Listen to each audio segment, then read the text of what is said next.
Hello and welcome to the Social Recruiting Show. I'm Katrina Collier. I'm, of course, author of the Robot Proof Recruiter, which I somehow managed to get in every show. And of course, I'm a candidate engagement or, sorry, they're making me laugh too much. Oh dear, speaker and facilitator. It's one of those Fridays. What can I say? I'm, of course, joined by my very talented talent acquisition professional co-host, the one and only Glenn Martin. Super excited today to have Dov Zavadskis. Hopefully I got that right for an Australian. That was pretty good. On the show. Welcome, Dov. Welcome, Dov. Yay. Thank you for having me. Thank you for letting me stutter through my introduction. We're doing well today. Cool. So tell everybody how you ended up in the fantabulous world that is recruitment. Ooh, I mean, that takes me way back to 2005 or 6. Ah, you started around the same time as Glenn and me. Yeah, but I mean, so it happened really randomly. I was working in a call center back in Lithuania, and I know that, for example, for those who live in the UK, call center is not really a good place to be. However, in Lithuania, that was the only place where you could actually use your foreign languages, right. And we were working a lot with UK clients. So, and then I was a team leader, and our project was going away, and then I was approached by the HR manager, and she said, "Well, would you like to try yourself in recruitment?" And for someone who was always interested in psychology, but never had the right grades to actually study psychology, I was like, yes, of course, why not? So I just started looking after 150 people and doing everything. It was HR, payroll, recruitment, absolutely everything. And so then you I switched. Started in-house? No, so it was always in-house at the beginning. Wow, that's amazing. So that was only for a year. And then, like a few months later, I kind of switched into payroll and all legal stuff. So kind of that must have been so exciting. No one wanted it, and I was like, "I'm gonna take it."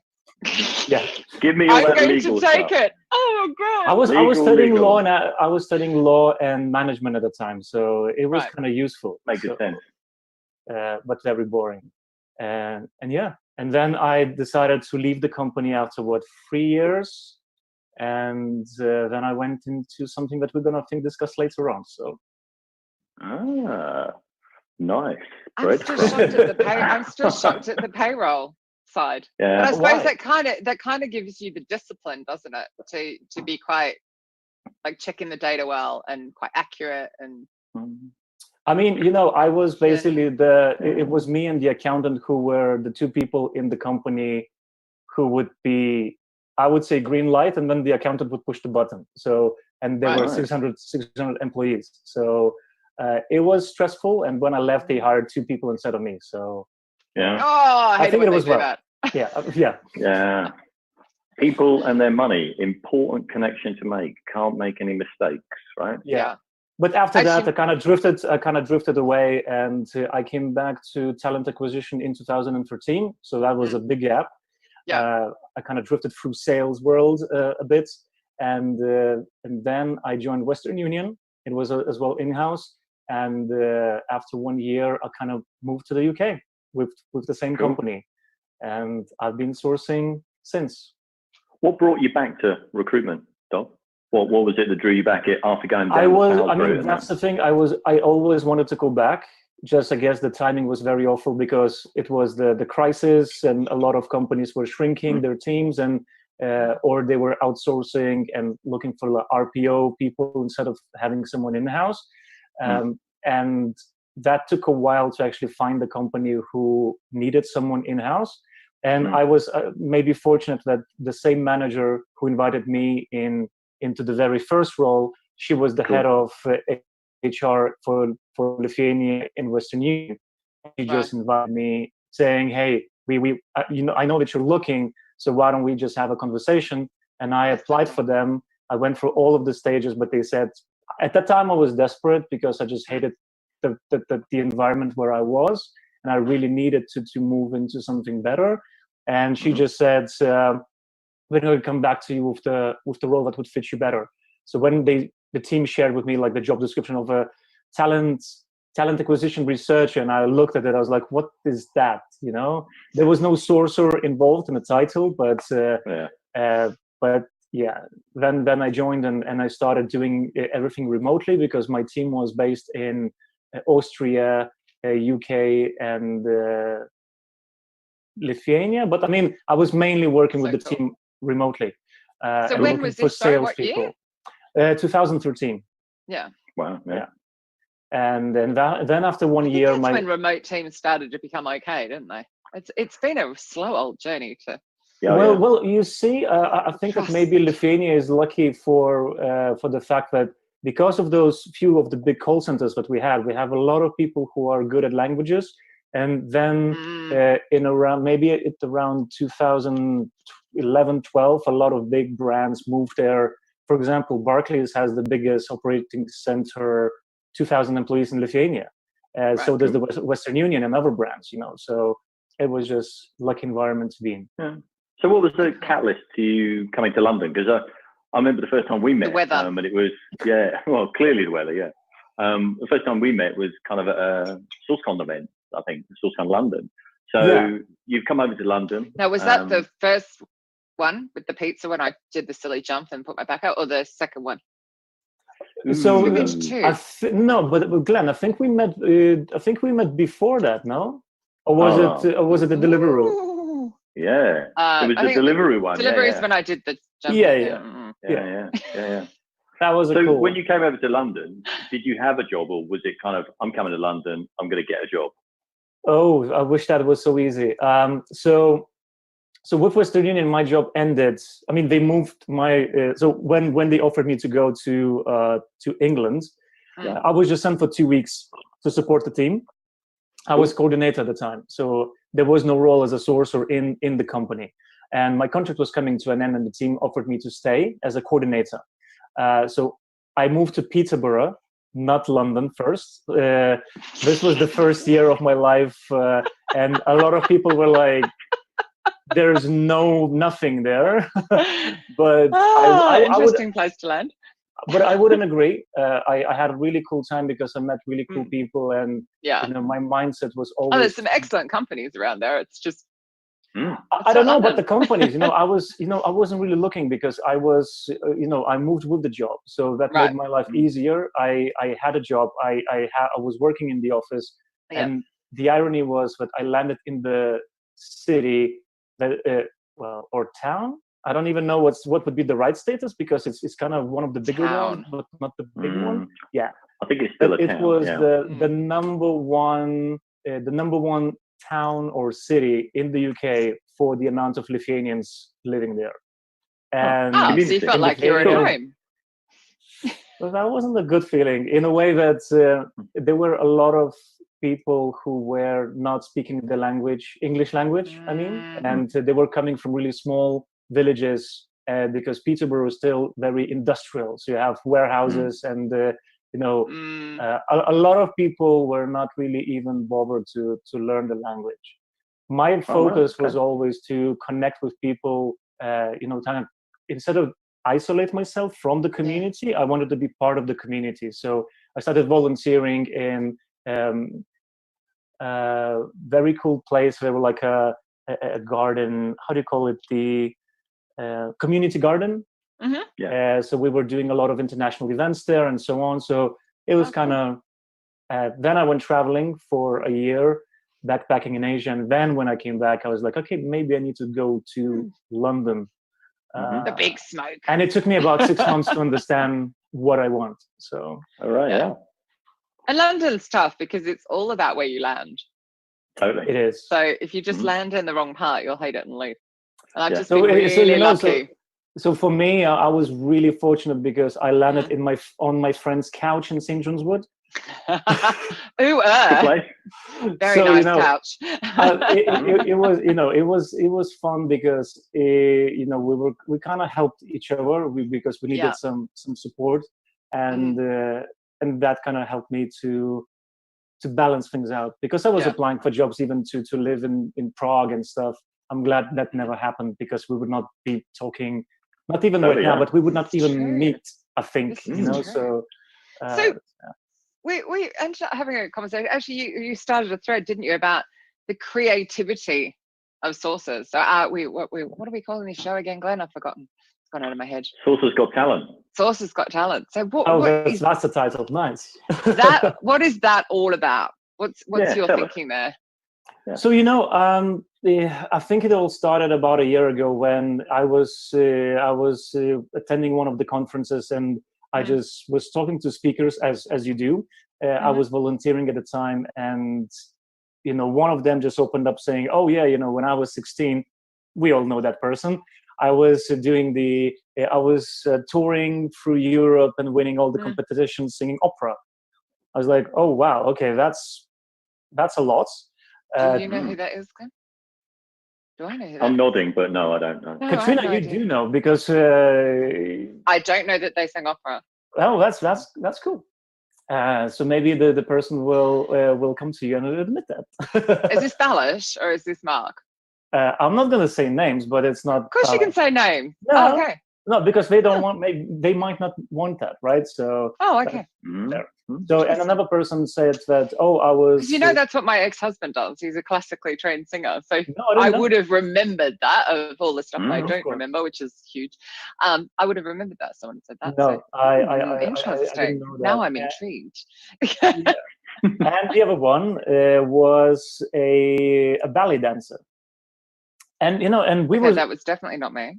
Yeah, and so we were two people, and I was thinking, okay, and I used to sing and I used to do music for a while. So is that just a tiny coincidence, or there's something more to it?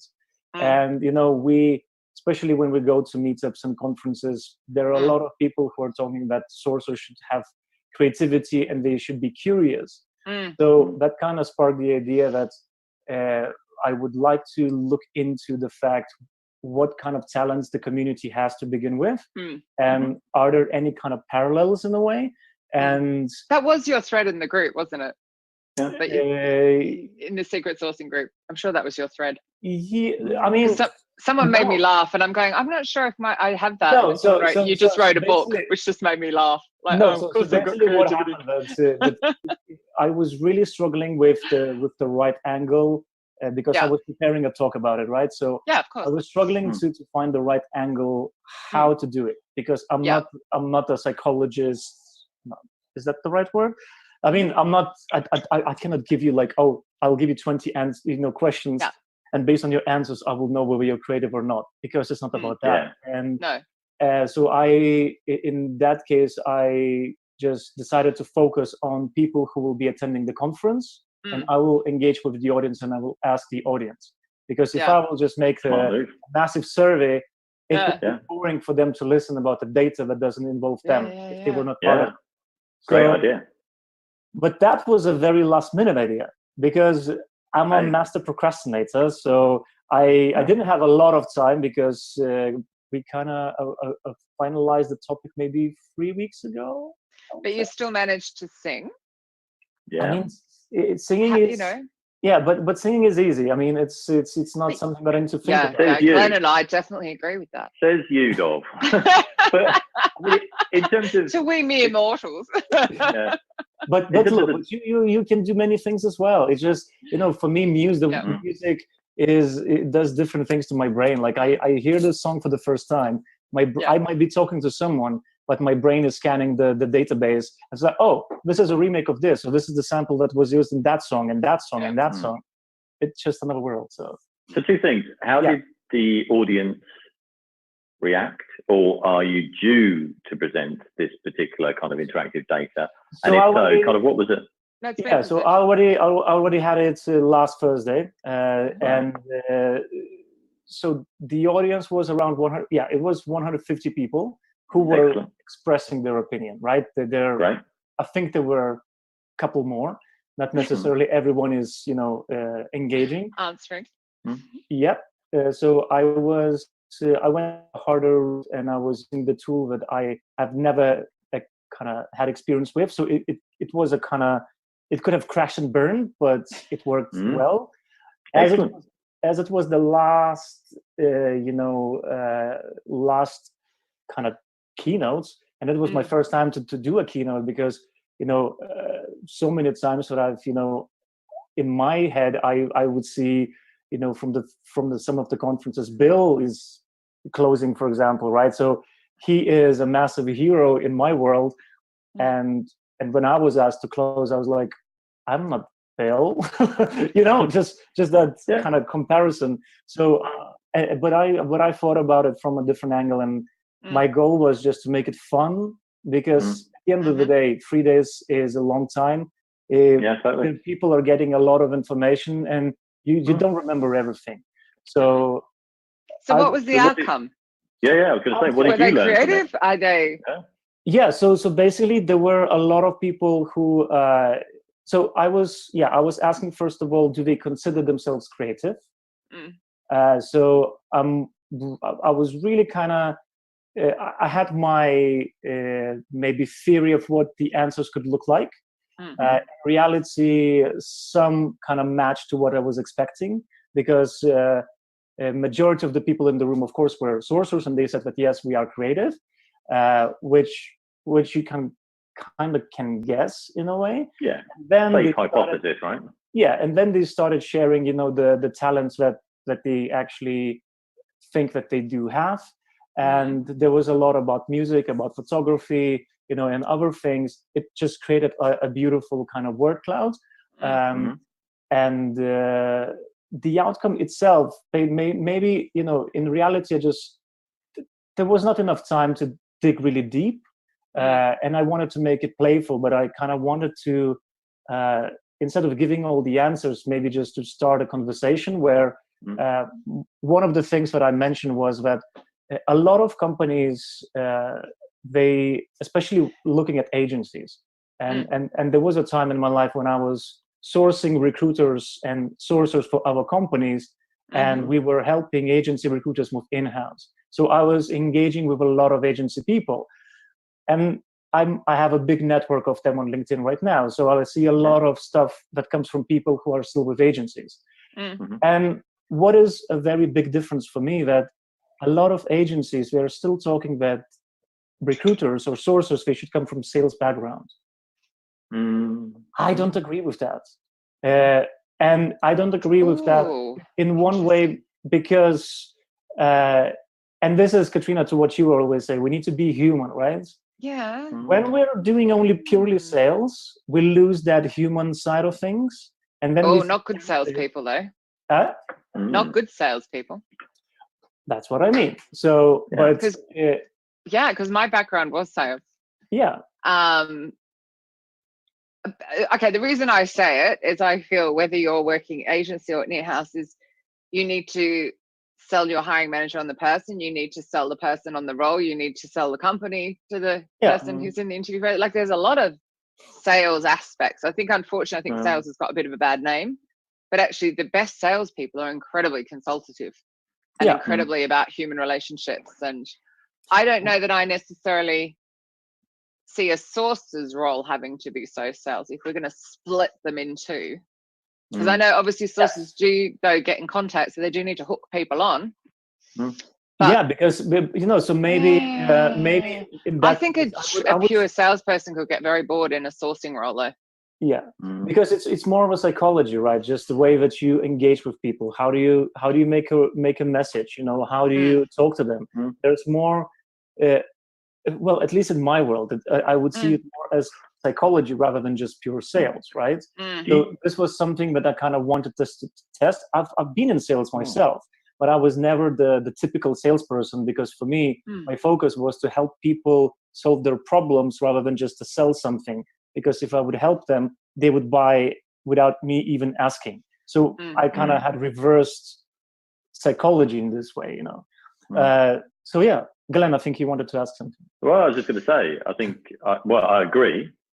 Having worked agency side myself and looking at the type of profiles that agencies typically would have recruited from, it would be salespeople, it would be people from customer service, even kind of retail, individuals that are kind of, in a kind of person-to-person kind of scenario.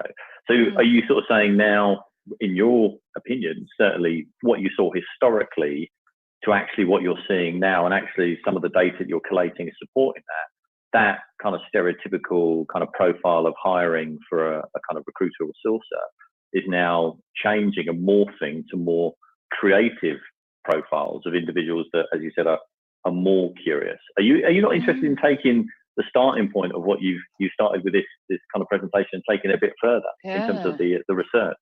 I absolutely agree. So so first of all, there was one thing that I kind of failed to test during my presentation, was that I, just by having this theory, right, one of the questions that I formulated was, before recruitment, I was in sales. What was it? One was sales, something creative, and other. And majority of people went into other. And the problem was that I didn't actually consider that a lot of people, they started their first job in recruitment. So they didn't even have that any other kind of experience as well. So that kind of backfired live on stage. And I was like, okay. But of course, it's not, I think that it's not really enough to just to talk to 150 people.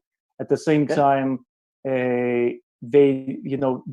But also to think that they haven't had a lot, because it's just, I started into recruitment late. So I had some life experience and some work experience.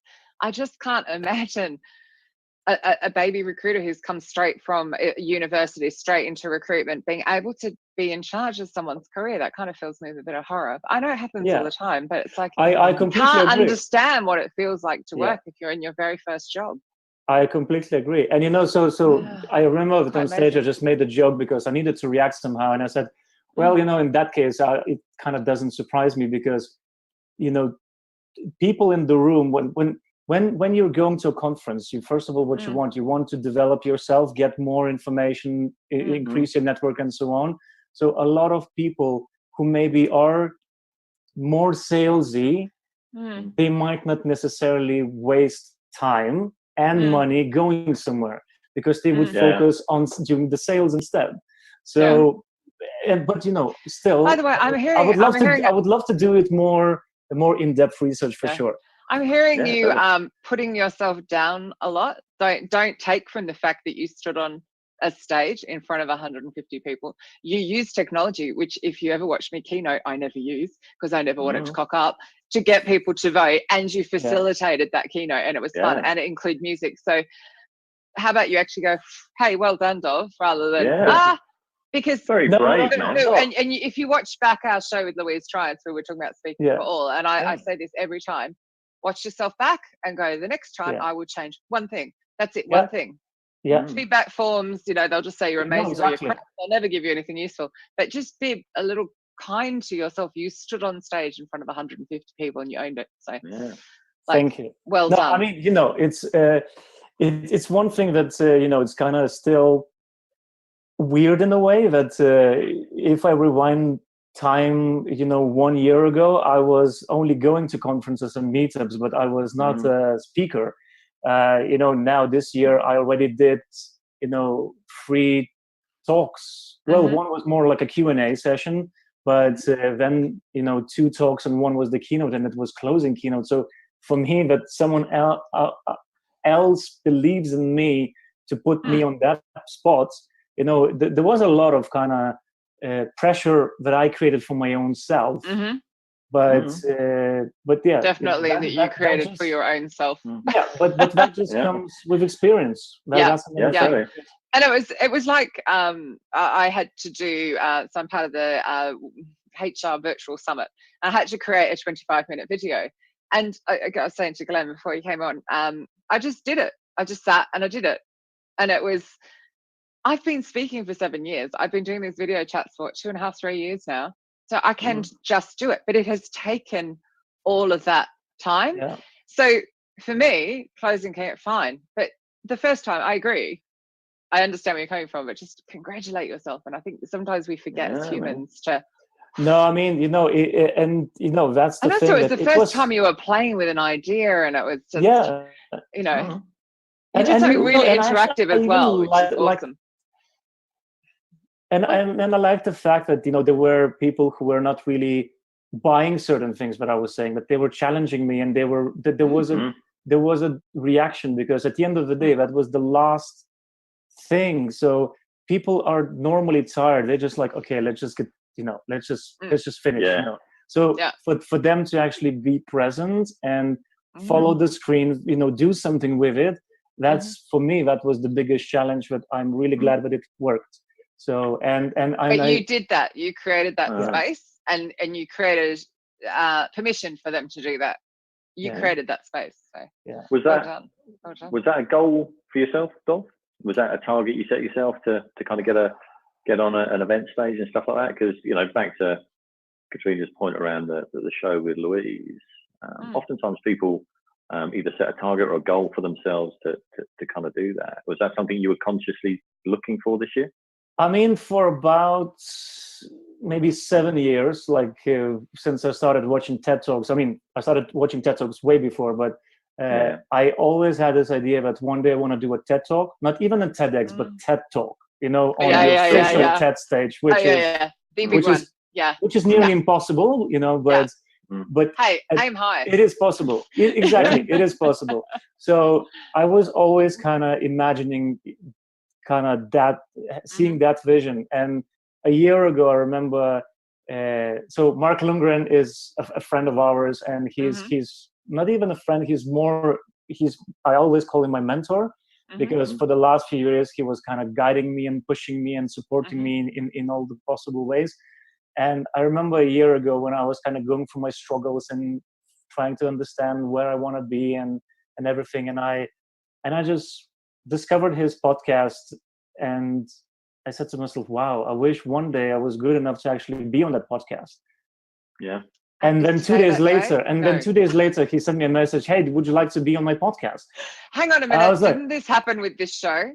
Didn't you see a Facebook? So exactly. You obviously are a very good manifester, so be careful what you think. No, so exactly. You're very good at getting what you think. No, so this is exactly the book that I'm planning to start writing about, these experiences that you can't explain it. And the conference was finished on Thursday, and then on Friday I was like, oh, I remember Katrina was talking to me one day at the pub that she might invite me one day. I was like, well, I'm curious when that's going to happen. And then 5 minutes later, you were my Disrupt HR speaker. Don't forget. I know. Back. No, Can I just say though, in complete agreement, when I was writing this, I would be like, gosh, it'd be really handy if I could get an example like this. And I would open up LinkedIn, and there would the example would be like, we have to watch the power of our thoughts. Yeah. I know it's off topic from your sources have got talent. No, but that's the thing. Very powerful. We can only limit ourselves. No one else is going to limit us. And I learned it the hard way, because now I start embracing what is coming back. And even that keynotes, I'm really flattered. There were 50 speakers. Anyone could have ended the conference. And for me, that was a massive,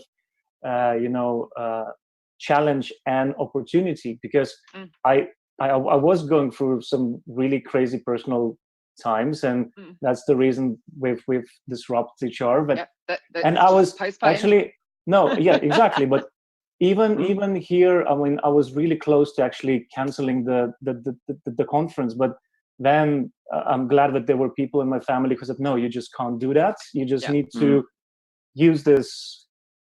And wonder where we'll see you next. Yeah, exactly. Well, let's hope it's Disrupted Show. TED. Yeah, exactly. Yeah. Yes. Exactly that. March or June, one or the other. I need to look at my list. Please do. London, you know, it's like, oh my God, it's insane. I can travel around. So just to surmise, current sources, what kind of mindset do you think, what 1, 2 or 3 things do you think a sourcer has to have now to kind of really be successful? And I'm thinking not just in terms of the context of technology, but think about it from a kind of a global perspective. Yeah, well, I'm thinking more kind of, we got Brexit on the horizon. No, we don't. That could have a major shift in how talent is sourced and where it's based. So it's not happening. What do you reckon, Dov? I think it's a tricky one, because everyone would have very different kind of opinion about it. In my world, yours. Yeah, in my world, I would say that first of all, the curiosity is kind of side to things should be extreme, because it's not enough just to, oh yeah, I'm gonna dig into a job description, I'll look into something else. It's about reading books, going to meetups, networking with people. And when I say networking, a lot of people I saw, they might be understanding it in the wrong way. Some just go and they would, connect with everyone. In reality, it's about connecting with few and keeping that connection rather than just exploding on everyone, because that just doesn't work. Yeah. And also, I think, because I'm grossly generalizing, but I do think a lot of the best sources are actually on the introvert side. So it's actually really tough to go and network a room. But actually, if you say, go and meet a couple of people. Yeah. Oh, yeah, okay, I can do that. Less daunting. Yeah, exactly. Even I don't like networking a room, as loud as I am. So, yeah, no, I get that. And for example, so I think the sort of self-development. Have a few key people that mentor you. Self-development is essential, because I was fortunate to meet, for example, Mark at the time when I met him, but it happened because I went to a meetup, right? If I didn't do that, how did I meet Mark? Well, that would be very to ask him. And I think that as well, maybe another very important thing that as well helped me is just to find a mentor or find someone, because we have a lot of people that we follow in general, but having that personal touch where you can actually reach out when you just want to ask for something, or because I remember for me it was incredible when I would just send him a message, hey, I'm trying to learn how to use Scraper, but I'm I can't get bouncing into these errors. It's like, okay, do you have a moment? I'll connect on the video. I'll see the script that you're using. And I was like, oh, you have time for me? And actually, that's incredible. So it's interesting what you just said. So bless if I offend anybody that's listening to this, don't take offense. But I get asked to mentor, and I often, my first thing is, oh my God, time, like a freak. But actually you were doing it, kind of like, I specifically need this piece of help. So Mark's in his head, that's going to take me 5 minutes to show you that, boom, done. Yeah. And I would do exactly the same. You will always ask me a specific question as well when you ask me something. Actually, both of you do. So I think it's that, isn't it? Just actually, that's a nicer approach. Like, I specifically need help with this. Can you spare me a bit of time on the? And actually, I find less intimidating, because when I'm asked to mentor, I freak. I'm like, does that mean they want an hour of my time once a week consistently? I can't do consistent. And so actually, I like that. I wasn't expecting that to come out of this show, but isn't that that one really of the helps things me. Isn't that perhaps one of the other things that kind of makes a great source is that self-awareness, knowing what you need to learn, and then knowing who to potentially ask to actually get that knowledge.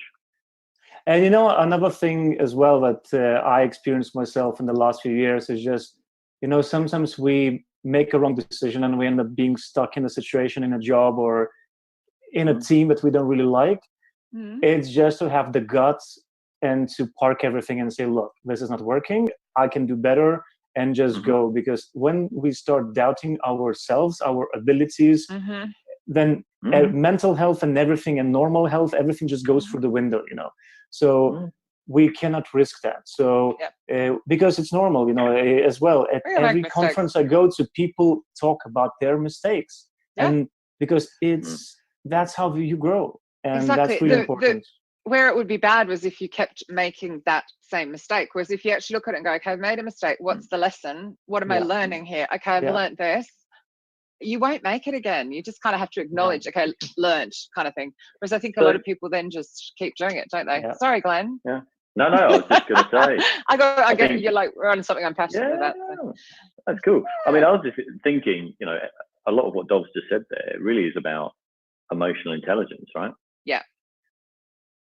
Is that not one of the key things that ultimately, perhaps, when you're looking to recruit anybody that could, fulfill a role across the sort of end-to-end kind of recruitment life cycle, emotional intelligence has got to be one of those things right up there, right? As opposed to perhaps even previous sales experience. Would that be? Yeah. And, for example, maybe, I totally agree. And I would add maybe another thing that what I normally do, and when I'm talking to companies, looking for a job or for a new contract, depending on what's out there, I'm just being brutally honest. And I say, look, I'm not the best person to do this job. If you want me to learn and to kind of to work on that, it will take me a little longer. If you have patience and if you have, whatever, you need, I'm more than happy to do that. But, sometimes we just sell ourselves like we're these massive superstars. But in reality, when you need to actually start doing things, like, oh, shit, you don't know anything. And that doesn't, that never works. That doesn't work. It doesn't. It doesn't. So, yeah, it's kind of it could be a very short contract or a very short stint of employment. But I mean, you're right. It's even the same on stage, which you will get at some point. Of someone will ask you a question like, I have absolutely no idea, and I tell them, I'm and never I amazed. I don't know. Yeah, I don't know, and I have put them back to the audience as well, because I'll get asked something that's not even related to what I've just spent however many minutes talking about either, which is always funny, and I'm like, I actually can't, and it's like, because we can't, we're human, so. And we have like 2 minutes. I have a bad habit when I don't really care what people think of me. So if they just ask me something and I don't know how to answer, so sorry, I don't know. If you're going to be judging me because I don't know, I don't care. No, but they should actually find that honesty actually something quite endearing as well. So we have like 2 minutes.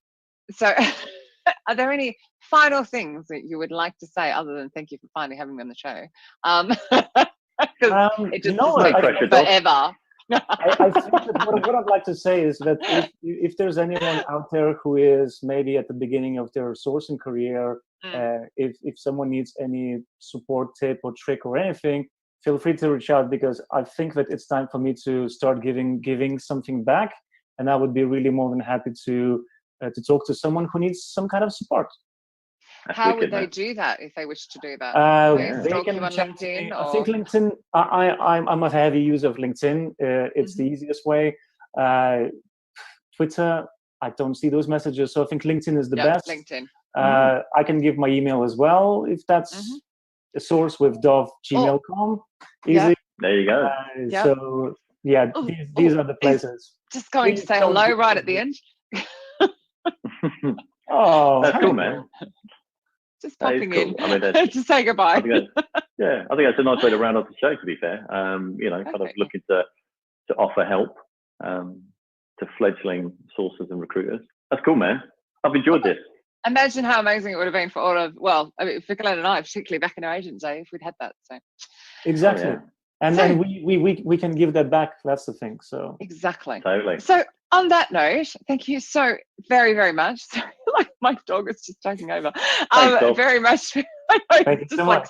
Sat on my lap. Thank you, Dov, so much for being here. And everybody, thank you for joining us. And we shall see you the same time next week, 10 a.m. Eastern. And of course, I'm not allowed to say 3 p.m. London time. We'll get in trouble for it. British summertime, apparently. That's it. It's not summer I'm doubting anymore. the British summertime today. Anyway, see you all next week. Bye. Thanks. Yeah. Bye-bye.